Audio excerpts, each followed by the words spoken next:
Hey, hello everyone. How you doing? It's time for the Ruby Girl Talk with your favorite Ruby Girl, Dr. K. Dr. K is in the house. And once again, guess what? I got a fantastic guest. And when I tell you we about to have a conversation that I definitely want you to be a part of, I definitely want you to listen and to also do my favorite thing. It's called sharing. That's all I ask you to do every week is just share the Ruby Girl Talk so that other people can sit in, they can hear, they can laugh, they can cry, they can have that same experience that you have. And so before we get started, what I'm gonna do for Miss Nisha, because I love her and I usually charge a exuberant amount of money to do this, I'm gonna go on my page and I'm gonna share the video. I'm gonna tag her in this video because I want her people to be able to see and hear her interview because I know she has something to say. So let me share this and then I'm gonna tell you a little bit about Ruby Girl. So if you're new to my platform, Ruby Girl comes from Proverbs 31 and 10. Who can find a virtuous woman for her price is far above the price of a ruby. So ladies, this is for you. It makes you rare and valuable. Let me see, rare, virtuous, and valuable. I cannot forget the V word. And so the Ruby Girl platforms give people the opportunity to tell their stories, to share their business. And also it restores the respect to women because somewhere along the years, people have lost respect for women. And so the Ruby Girl platform is restoring women, helping them to re-identify as that Proverbs 31 woman. So if you have not read Proverbs 31, please go read it and you're going to see a fantastic woman there. And guess what? Put your name in there because her name is not in there. Because why? Because that's for you. So let's get started. Tonight we have Miss Niesha Lee. Miss Niesha, how are you? I am wonderful. I'm so honored. Thank you, Dr. K, for allowing me to tell my testimony, tell my story, and hopefully inspire somebody to, just keep on going because that's what life is about. Amen. I totally agree with you. We go through tests to add the money to it. That's right. Eh, yeah, so it becomes a testimony. Nothing we go through God wastes. Not a tear, not a laugh, not a smile, not anything. God doesn't waste anything. And when we're going through it, we can't see how God can get some good from it or get some glory for it. But then that's why God's thoughts is his thoughts and we don't understand them. But I just want you tonight to really listen to Nisha's story. When I had heard her story, I was sitting in church and the pastor, our pastor, Mr. Art Cartwright, was talking about how she was featured on the front page of the Detroit Free Press. And so he told just a little bit about, I think you said a little bit about your story and whatever. And I was like, this is somebody I really have to connect with. So I'm gonna let her introduce herself. I was just giving y'all some time to press the share button, to get your popcorn, to get your tissues, just to sit down and just relax. So Miss Nisha, if you can, will you introduce yourself? Give us a 30-second powerful, wonderful introduction. Thank you so much, Dr. K, for allowing me again to be on your show. This is a wonderful, wonderful show, and I love the fact that you are giving us a voice. My name is Niesha Lee. I'm born and raised in Detroit. I am a licensed cosmetologist, and I am a mobile stylist for Detroit homeless shelters. I decided to give my life back to God and to start things over. And so he gave me a vision when I was young, and I'm so excited to tell all of you all about it. You can reach out to me on my social media on Inspiring Hair on Facebook. I'm also on TikTok. I just recently got on TikTok. Don't judge me. But you can also email me at ishalee80@gmail.com. And you can also call me at 313-946-6778. Okay, so it's not Isha. It's funny you call and ask me to make sure that you said my name right, and here I'm saying your name wrong, and I do apologize. So it's not Isha. Okay, I No, know the importance of calling somebody's name properly because my name get butchered up every single day. People I've known for years, as I told you on the phone, will call me Karen, and I'll be like, "Oh, y'all know that ain't my name." well, So you know what, Dr. K, I received that with love because everybody do call me Nisha. So whatever you prefer, Nisha or Naisha, it doesn't make me feel no type of way. I feel like okay. you already. Now, see. She's Mhm. humble, y'all, and I want y'all to keep this in mind as we listen to our story. And I want you to start off by telling us about Inspiring Hair and what you do for the community. Yes, Inspiring Hair was created way back in 2016. The Lord came to me and gave me a vision of a lamb, and my spirit interpreted that for me to go out and start doing work. I've been in the cosmetology industry for almost 20 years, and at that time, I probably was in it maybe about 10 years, and I worked in and out of the salons, and I wasn't fulfilled. One day I went to work and told the young lady that I just felt like something else was calling me, and it did, and it was the Lord. And so when I started Inspiring Hair, I was coming from a place of wanting to help people feel better about themselves, because I knew that sometimes life can be tough on people, because I am a living witness, and even at that time was going through a storm of my own, and I was like, I can't, let nobody else feel like this. And then the Lord told me that maybe if I started using my hands to create and serve and to start a ministry with it, that would encourage somebody, and that would give me hope too, because I was going through a storm myself and I didn't have a way out, and that's what kept me alive at that time. Inspiring Hair is a gift to the world. It's a jewel that was given to me and that I'm passing on to other people. Inspiring Hair is created to give people hope and to help them feel better about themselves and to make sure that they know that they are not their situation. Just because you're homeless don't mean that you should feel that way every single day. It's just a circumstance, a temporary circumstance, and that God will even use that. But I use my craft to go in and give the ladies beautiful hairstyles, service the kids with free hair care. I service men, give them haircuts. I get them ready for job interviews, court appearances, school, or just special occasions like Mother's Day and Father's Day. So it's really been a gift that keeps on giving. That's amazing because the homeless population is overlooked. We see them visible in the community, but we've been trained to think that they're on drugs, that they're bad people. When they ask for money, they're going to take it, they're going to do drugs with it and everything, not understanding that some people are there because of situations that's landed them there. And I really believe because of how high rent is now after COVID and everything, that people are more so um it's harder for them to find places to stay. And then some people are staying places that's not good for them, that is toxic for them. And they rather be in a shelter than live with a relative. And I get it because for a while, I didn't tell you this, I was homeless once, but I was homeless for about maybe a few weeks. But I figured it out. What I did, I was staying in a hotel for like a few weeks. So thank God I was able to do that because if not, I would have just have to, been sleeping in my car. And I wasn't a bad person that or did anything wrong. And I'm gonna tell you this story is real funny, y'all. So I was staying with my friend, and her and her mom called me one morning mad at me over my toilet tissue.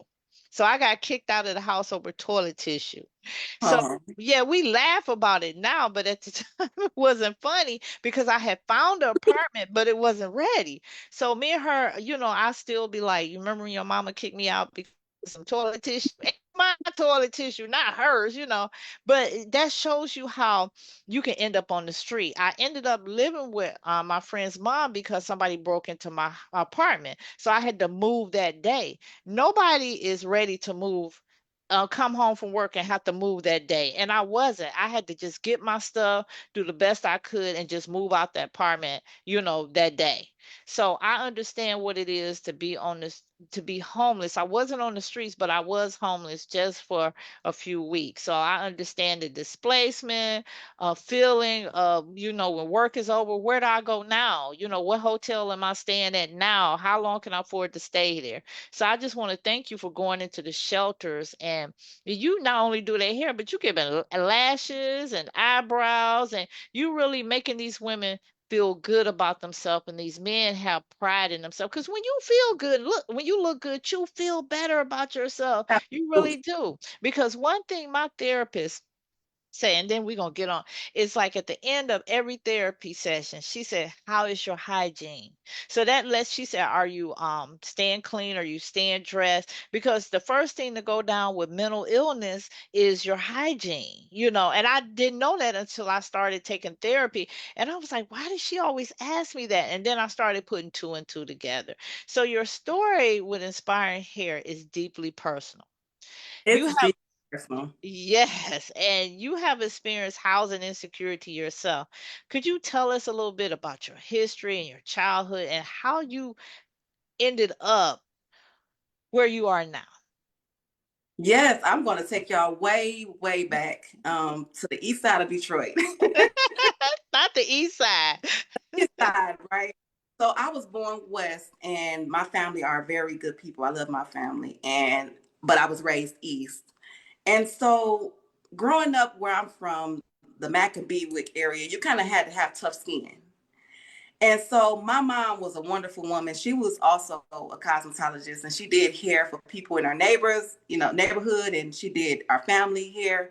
But my mom had a struggle, and she struggled with substance abuse. And, sometimes we think when people struggle with substance abuse that they're choosing that. Sometimes people don't choose that. They will rather not be on it. And my mother, she struggled with that, but she did not let us go without getting our hair done. She didn't let us, go to church, any kind of way. She did her best what she can do. But along growing up, we struggled a lot. It was seven of us. And we were in and out of homeless shelters quite frequently to the point where people knew us personally. I mean, we were there, I can say half of my life, really. But even when in my childhood, I was there frequently. And so when we would go in and out the shelters, I would watch my mom dress our hair up really beautiful. But then when I look around and see the other girls, they would be sad because their mom couldn't do their hair like our mom could do our hair. So that kind of struck a chord in me. And so I think I started back then wanting to just help out. My mama would tell me, "You go get the brush too, and you get somebody here to do." And it would be my one of my little sisters, and we bonded over that, and she made that situation through the home, through us being homeless, she made it a better situation because she helped us feel good about ourselves. And so when I would do the other little girls' hair inside the local homeless shelters, we would bond over how pretty we thought we looked. And so that kind of stayed with me throughout my childhood. And so growing up, as I became a teenager, I still faced housing insecurities, because once my mom passed away, we had to go, live with relatives, and we were in the system for a minute. When I turned about 18 years old, I just knew that I didn't want my sisters, to be thrown out here like that. I don't think my family would have let them be thrown out, but me being, like second mom, I just wasn't gonna let anything happen to them. And so we developed a bond to where we just started just doing things, and creative things. So it struck a creative chord in me to just want to always give that way because that's what made me feel good. And I have had some dark, dark, dark days, and that's what kind of brought me out helping somebody. And so I didn't have a lot of money. I wasn't rich. I wasn't born with a silver spoon. We didn't have this big old house and all the things that would have probably made somebody else feel like they were doing something. We were just regular humble people, and we had our struggles, but being homeless for me, it made me feel like I was overlooked a lot, and I don't want anybody to ever feel like that. I was not my circumstance even then. And so I just always wanted to just give in that way. So yes, I faced a lot of housing insecurities growing up and even until my adulthood. And I just feel like that I am seeing my story inside of each person that I give these services to. I'm walking the walk with them. I don't make a whole lot of money. I'm still facing housing insecurities today. But even through that, I just want to encourage people to keep on giving how you feel you could give and watch God change your situation. He's changing mine every day.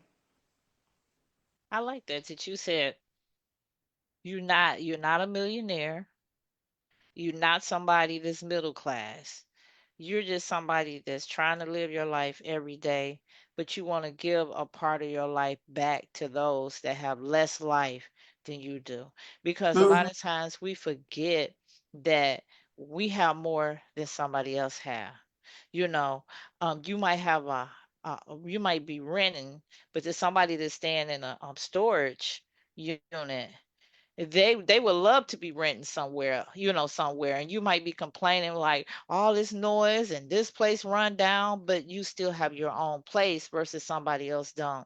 And that's what I love about you. You're not saying, well, when I get here, I'm gonna give back. You look each and every day for how you can bless people and how you can restore their confidence and their faith. Because I've never thought about groom. I see like on Instagram this guy would, give the homeless haircuts, and I see how they would change because it humanizes them. Somebody care about me, somebody care about how I look, and I could see how it transformed just a haircut, just a bath, just clean clothes would actually transform somebody's life because sometimes you become your situation. Like people that's on drugs, I'm a crackhead. Alcohol, I'm an alcoholic. No, you're not. You're addicted to alcohol. You're addicted to drugs. You're not what you're going through.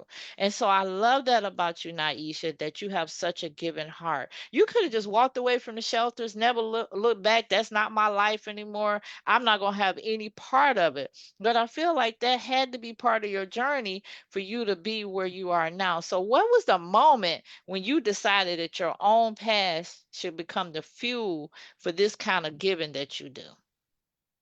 To not live another day without giving God the credit. It's just my testimony. And I don't want people to feel like they have to be to the end to tell the testimony. Tell your testimony while you're going through it. So somebody else can use that as a foundation to stand on. And that's just what I believe. I'm not going to wait till I get to a certain platform. I'm not going to wait till somebody call me to do the work. If the Lord called me, I'm getting up and taking honor in my job. And if I would be lying to say I have not lost, I have not felt sad, I have not felt depressed during this process, but I got hope in the Lord. And that's one thing that's going to carry me through. And I hope that hope is contagious for somebody because we walk in this walk together. That's all I can say. And, so often we don't take it personal. But when we do take it personal, it's a transformation for ourselves too. This is not something to just, this is not just a way of me just to give somebody to make them feel good. This is a full circle moment for me to know what it's like to be there and witness somebody who's going through something so that they can understand that they can make it through too. So, they say when two or more are gathered, Yeah. he is in the midst. And I just believe that. And so I'm gonna use these two hands to keep on, ministering to our most vulnerable community because I feel so bad that, nobody want to reach back and help them. There's so many talented people inside of the homeless shelters. There's so many children that just want to, be loved and somebody to come back and just say good, encouraging words to them. And I want to encourage the whole Detroit, the whole world to, go back and reach and go grab somebody. You don't have to wait till you have it all together to do that.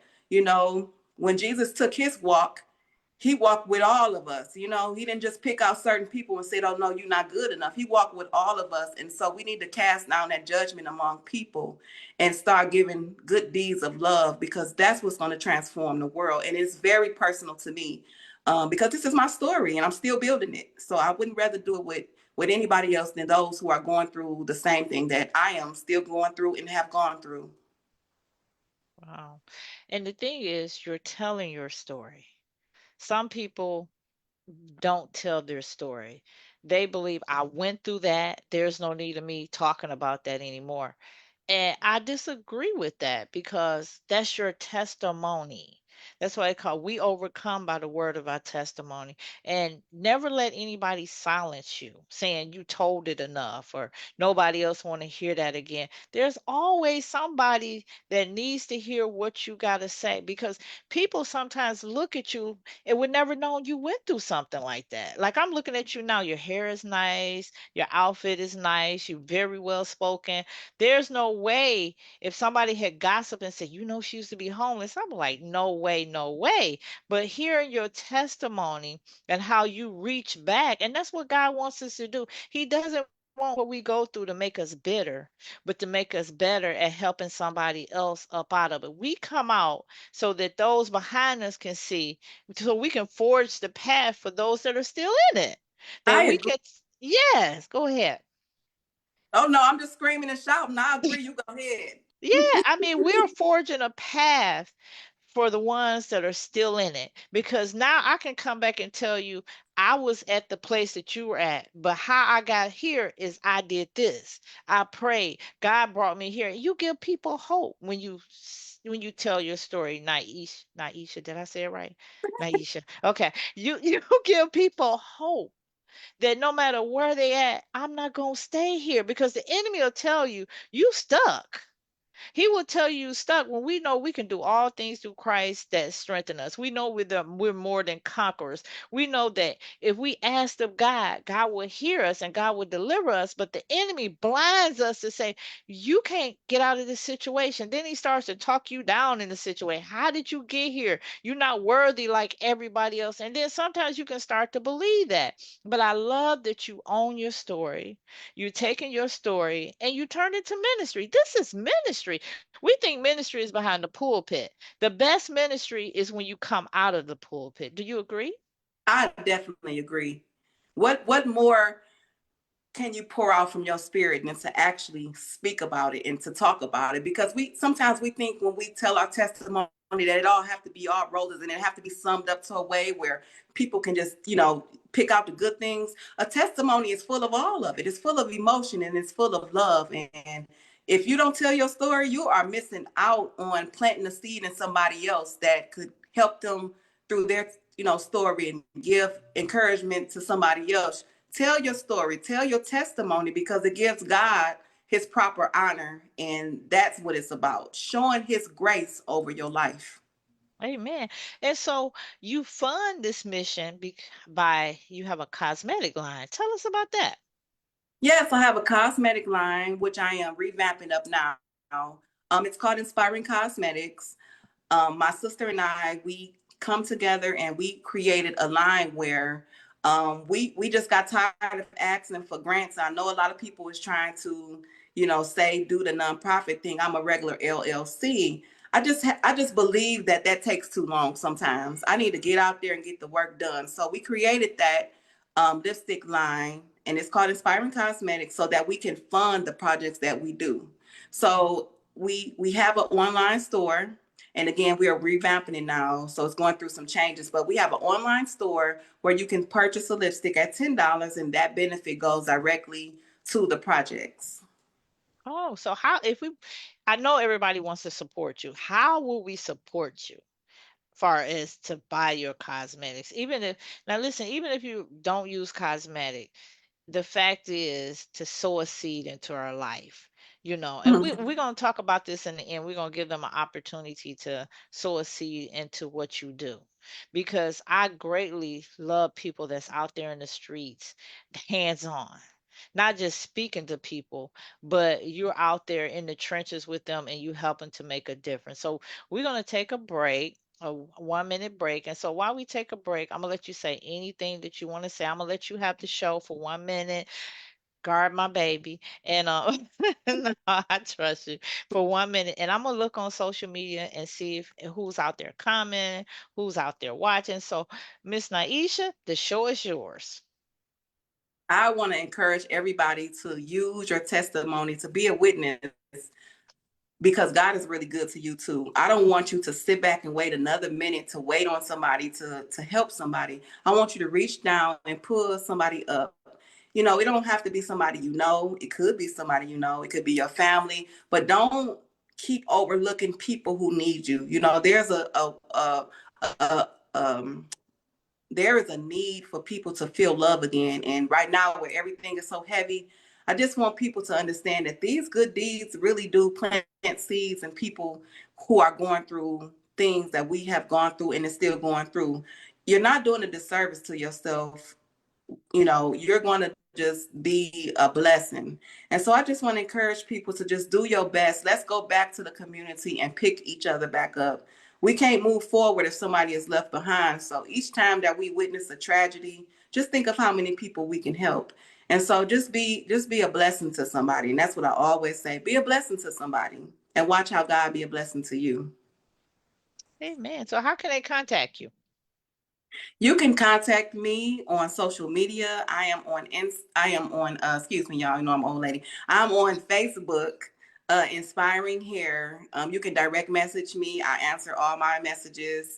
You can also email me at ishalee80@gmail.com. You can also reach out to me on TikTok. A lot of well-known people have reached out through TikTok, which I was amazed. I just got on TikTok, so don't judge me. My My telephone number is 313-946-6778. You can leave me a text or a message. And that's how you can reach me. I'm also looking for some sponsors. So if you are looking for some young ladies to sponsor, homecoming is coming up. You may know somebody who may be fighting cancer or can use the services. It all goes back into the project. So whatever you do, I am grateful for, but just do something. So thank y'all so much for just loving on me and giving me the hope that I need to keep going, because we are all going through this journey together. And I'm glad that I'm not alone. Mm. Thank you. Thank you. You did really well. So out there, we got Dunn watching. We got Tracy watching. Darlene is lighting up the comments. She said, hey, she said, Hi. you didn't let your circumstances define you. And she said, we are the head and not the tail. Amen, Darlene. Thank you for watching. Anybody else out there that watching that I didn't see pop up, because sometimes Facebook doesn't show me everybody. I just want to thank you for watching. And if you haven't, please press the share button. Share it on your page so that other people can hear Niesha's story. So now we go into the second part of the Ruby Girl Talk Show. So we talked to her about aspiring hair, how she goes into shelters and she does people brows and eyelashes and their hair, and just restore beauty, restore how can I say? I don't like to use the word pride, but restore Confident.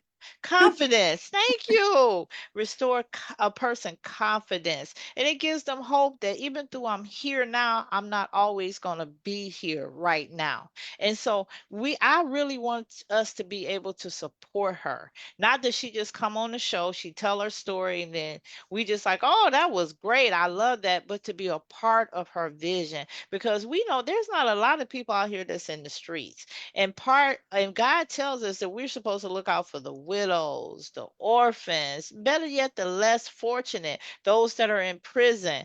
And so those are in shelter, they are the less fortunate. Just because somebody might be down now, don't mean they're gonna always be down. Down means you have to go up. It's more scary when you up, because usually when you up, there's a big chance that you might have to go back down. So you were featured. I briefly talked about it on the front page of the Detroit Free Press. Now, how did this honor come about? It was only God. That's who I have to give credit to, first and foremost. But somebody nominated me, and it was for the Resilience in the D honorary series. And I think there were about 5 of us that was honored.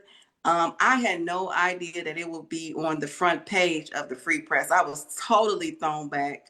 Um, it was really surreal for me, because they came down and shadowed my work, and they were so impressed that, I used my own money and own funds. And then, I was telling them about my personal issues. And so, I was really thrown back, and they really stayed with me. They were God sent, and I am really, really grateful for all of them. They came and shadowed my work. They took, testimony from people who I, did the services for, and it was so surreal. I cried probably the whole time and messed my makeup up, but it was just beyond real, because I had this dream since I was a child. And no matter what came up against me, I still felt in my heart that this is what I'm supposed to do. And not only do I go out and service people with love, but my children come out with me sometimes. And, just to let them see this, I think it's a surreal moment for them as well. And I am really blessed at the fact that they could watch me, do the best that I could. And just, I hope they pick up this and be a blessing as well, because they are a blessing. They come in, and my daughters, they do hair. And they come in and they come in and help me, mom, what to do, and it's just a family affair, and we just serve God together in that way. But when it came about, I was really really grateful that I would make front page and shine a light on God's grace over my life.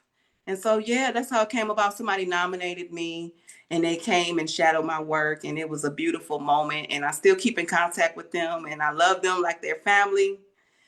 And so yeah, shout out to the Detroit Free Press and Bridge Detroit. I really love y'all. Thank you again. That's amazing because you wasn't seeking that. You wasn't writing the Detroit Free Press and sending your story and be like, No? "Hey, I'm somebody you should interview." It's good when people recognize your work when you're in the background. It's a lot of people that's in the background doing great things that we will never Yeah. see in the social media because they're in the background. And then one day God decides to bring them to the forefront. It's like David. Like David was in the field fighting lions and bears and everything else, protecting the sheep, and he was overlooked by his family. But when his Goliath moment came, that's when he was magnified, not before his family, but a whole nation. That the women used to sing songs, what they say, David has killed 10,000 and Saul has killed his thousands.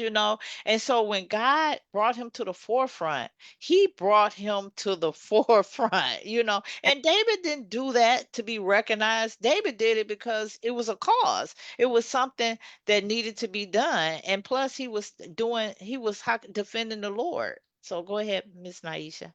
I like I said, it truly was God above. I didn't seek any attention. I've been doing this since 2016, and just me and my tools, and I guess God is shining his light, and I'm so grateful for that, because sometimes we just keep on going, and this is, I feel like I'm receiving flowers that, I I don't know what to say, but I am so grateful.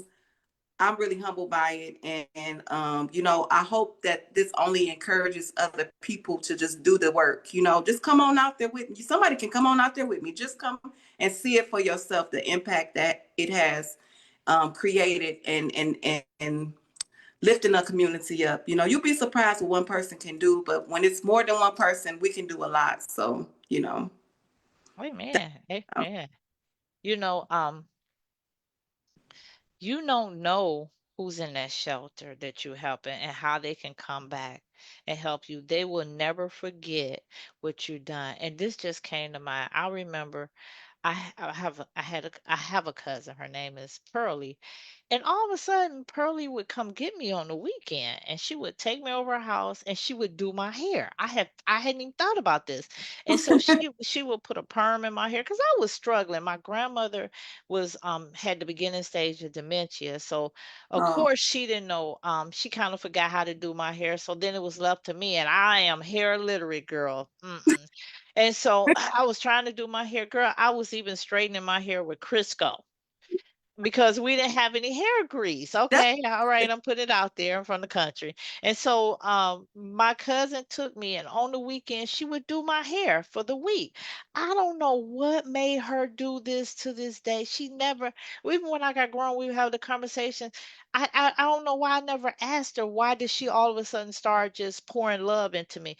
Do you know I never forgot that? And as I got older, I would always call her, and she would be like, I got more than a cousin now. I got a friend. I n- oh, it was just something that she touched my heart because she made me feel better about myself. I wasn't going to school with some chicken grease hair. Because we was poor and we couldn't always get in town to get some hair oil. And my grandmother, you know how people are down south, they know how to make some stuff happen. And so I always appreciated that. And my cousin, I would tell her all the time, I said, you don't know how I appreciate that love. That showed love. She thought she was just doing my hair. She was showing a young girl attention that I so desperately needed because my mom had died when I was 3, so my great grandmother was raising me. And then here comes a another person just out the blue for no reason, whatever, taking a little time with me meant a lot. So I want you to know that the people that you're doing this for, that's how they feel. They will never forget how you wash their hair, how you curl their hair, how you lovingly touch them like they're a human being and show them compassion that people probably look at them and stick up their nose at them every day, and you made them feel it was more than you doing their hair. You made them feel like a person again, a person with worth and a person with value. Well, thank you so much. Again, I just, I love what I do, and I can't really take no credit for it because this is actually supernatural for what's happening right now in my life. And the strength, I didn't give it to myself, y'all. I have 5 kids. I definitely didn't give it to myself. So I just want to give that credit to the Lord above.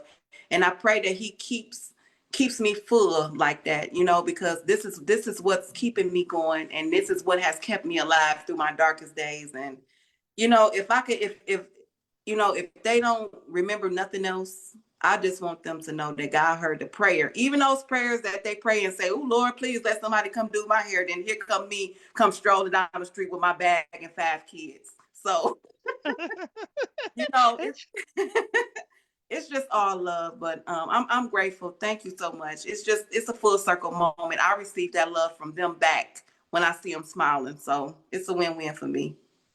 So, getting to the last question. Now, many people who serve the homeless community, they talk about the impact of restoring dignity. And so, in your work, you provide, like I said, free hair, lash, and eyebrow service.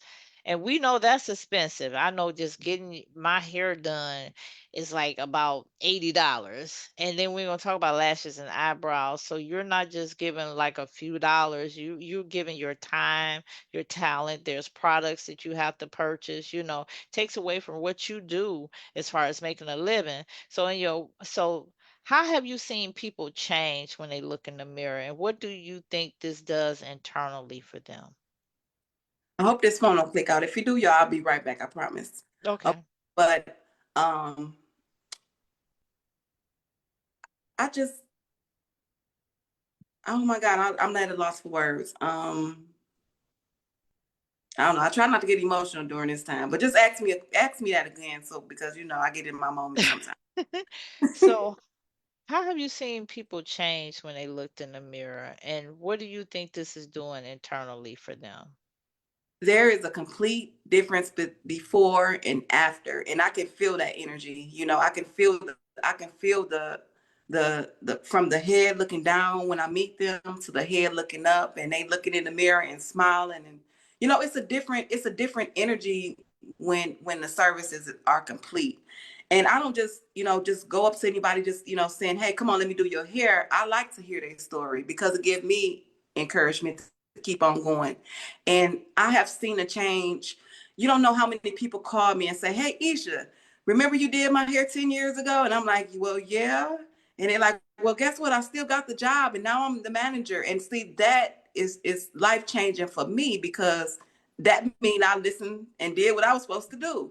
So it's about obedience too, And so I've seen a drastic change. The local shelter that I go down to, Genesis 2, the girls, they expect me. Some of them know me personally, and we talk, and it's just a full circle moment of Black girl empowerment. Any race, I'm not racist, but I'm just saying, it's us in there talking about the love of God. And sometimes they say they fix my lash too, so it's not just Oh. "Hey, Niesha, your lash is falling off. I didn't work all day, and now my ponytail's sweating out." And they help get me together so that when I go home, I can go home presentable too.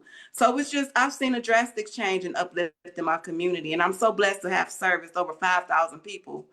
And I see a major difference. And this is what I'm trying to ask for sponsors, and I'm trying to get the shelters to understand that this is having a real impact on the people. And if they want to hire me as the first cosmetologist to ever work there, I will be glad to accept that position. But until then, I feel honored that the Lord has called me and I work for the Lord. So it's all good. But I've seen a drastic change in the confidence and people going to court, jobs, schools, proms. I've definitely seen a major change, and it's all love. It's all beautiful.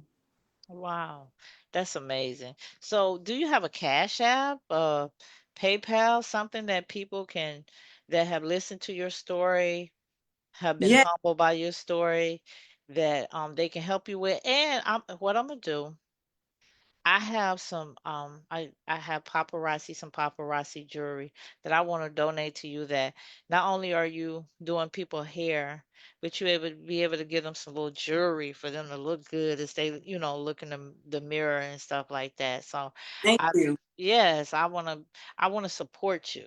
I don't want to just have you on the show, just interview you, but I want you to know I stand 10 toes with you with Oh, you what you do. stuck with me. Nah, you stuck Oh with yeah, me, Kat. I say I love for her to be in my network. And I love you too.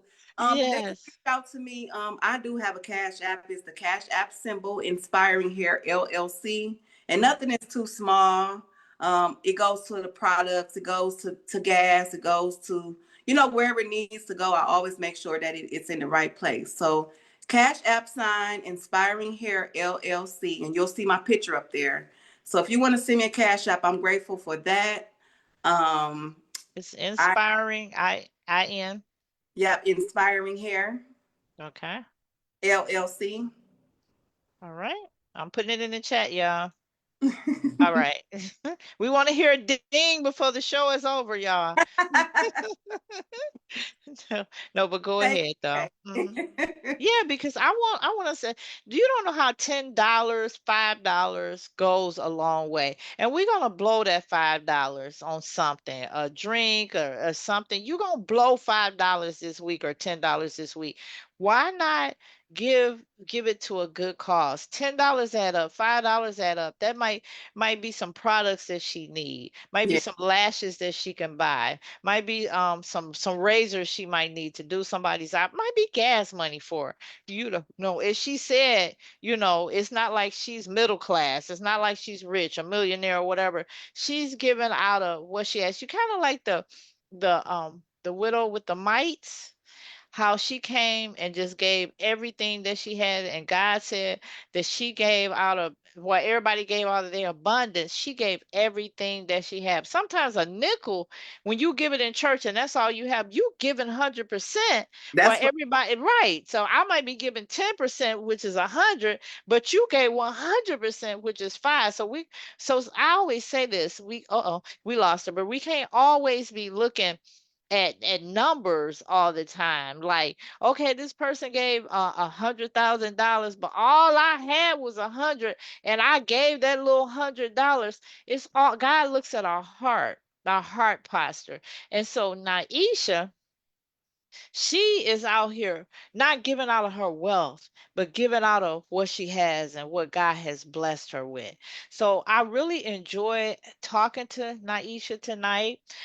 She brought me back to the level of sometimes we forget to be humane. We forget to have a heart for people, regardless of what a person has done, what a person has said, how a person has acted. We got to remember this, that it's a soul.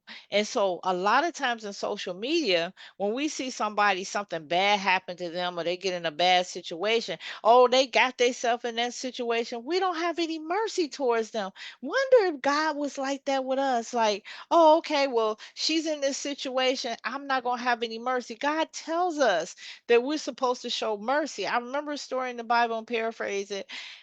This man had owed a debt, and said the king, and the king forgave him of the debt.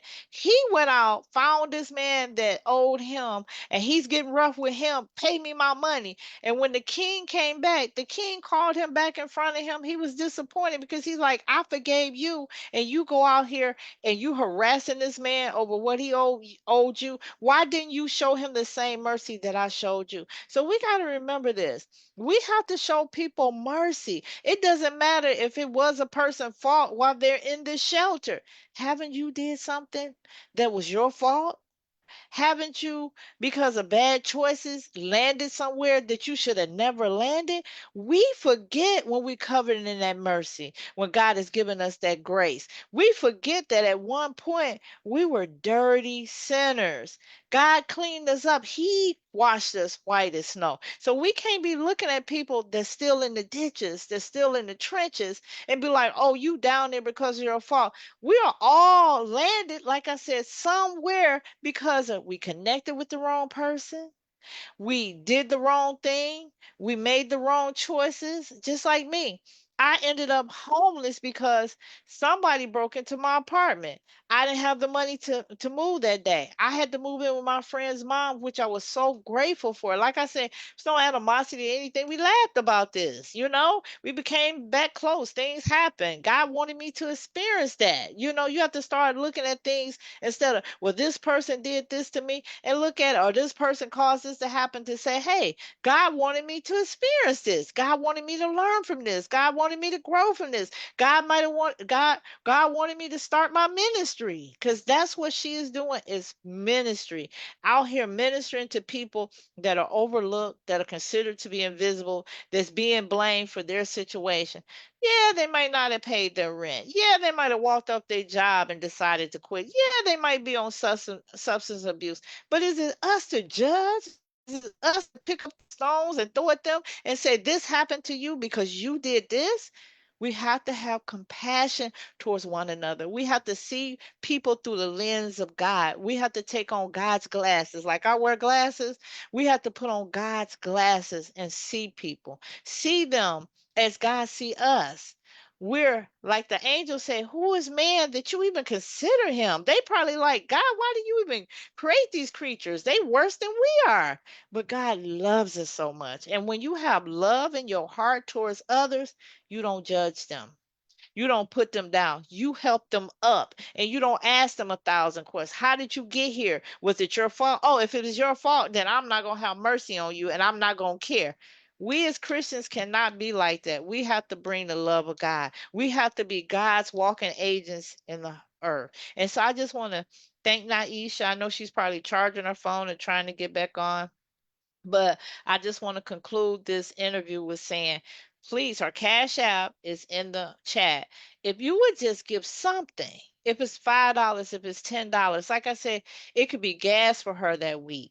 You know, you're sowing seeds into somebody that you never even know that one day you might be stuck on the side of the road, and that person, because of the things that Naisha did and the seeds that you're sowing, they came out of that shelter, started their tow truck company. They driving down the street, see you on the side. They stop and say, ma'am, sir, you need some help. Let me help you. And then while they changing your tire, you know what? I was in the homeless shelter, and this lady would give me haircuts. And you know what I said? When I got out, I was going to help people. You never know when you plant a seed how it's going to grow. Just like when you drop a seed in the ground, and you plant an apple tree.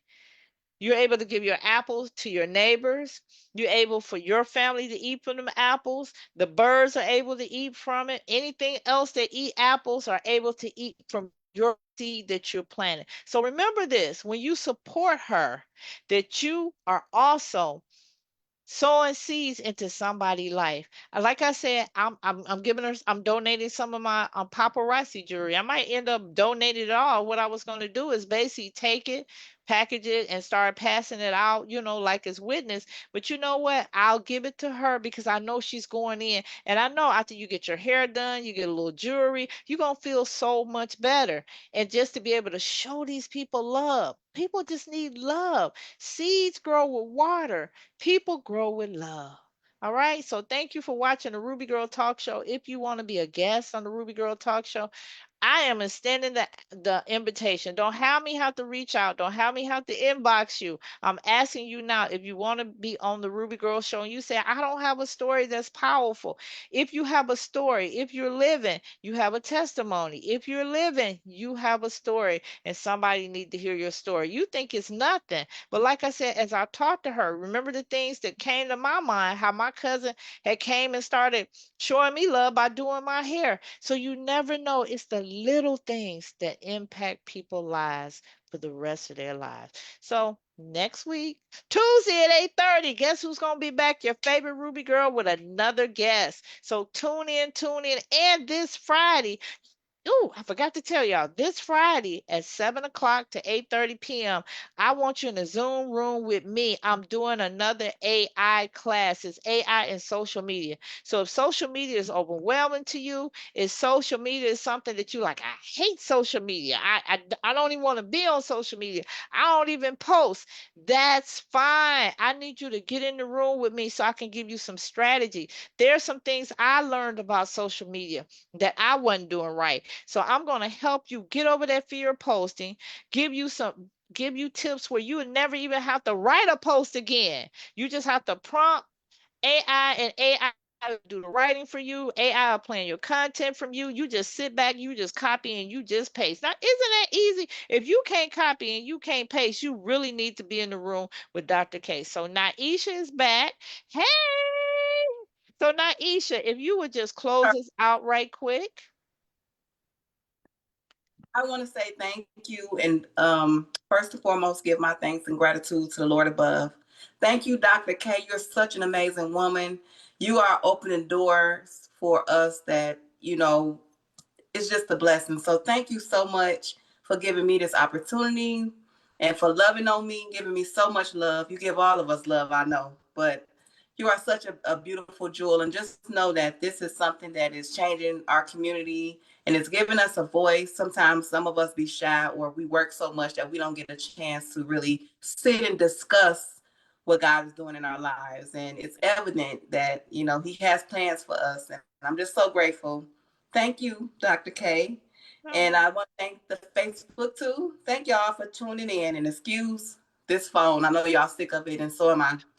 But That's okay. You came back to say goodnight to us. So, everybody that's out there, we're going to sign off on Facebook. We thank you for your donations. We thank you for sharing this. Even if you can't donate, please share this post.